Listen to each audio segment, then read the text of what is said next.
Para sa inyong katanungan, pili po 2, 4, or 5.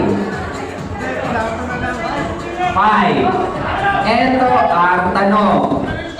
Ang tanong, how many fish in the ocean? Tagalogin mo! There is so many fish in the ocean.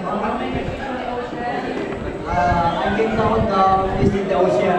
So many.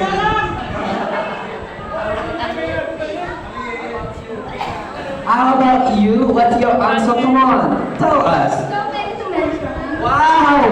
Ano to? Ano tawag doon? Islam book? So many to mention. Alright, thank you so much. Magamit na ng mga sagot, pinag-isipan. Next contestant. Okay, next contestant. Eto. What do you want? The easiest question or the difficult question? Easiest.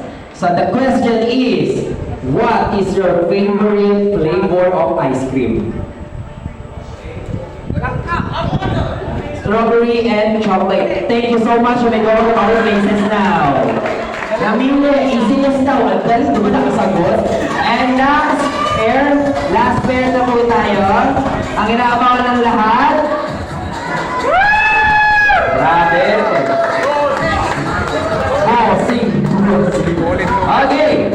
Dahil napili na po nila yung easiest question, tayo ay tutungo sa difficult question. Humihiling, hindi lang difficult. Very difficult question. Okay. So the question is, ilang piraso ang makikita mong butil ng creamer sa 3-in-1? Puta na, dami yan. Thank you for that wonderful question. Come again. Okay, ulitin natin. Ang tanong, ilang butil ng creamer ang makikita mo pag pinag-iwalay mo ang 3-in-1? For that question is ladies first.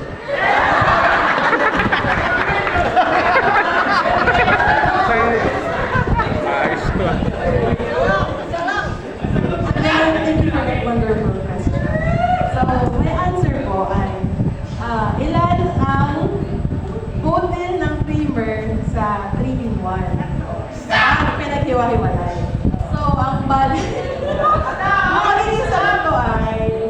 Ba't ka magtsaga magbilang? Ngayon ang sagot. Bigyan ng mulat, di mabilang. Ano po, bale... Isa. Kasi po, 3-in-1. So, bali may kape, asukal, asin. So, isa lang.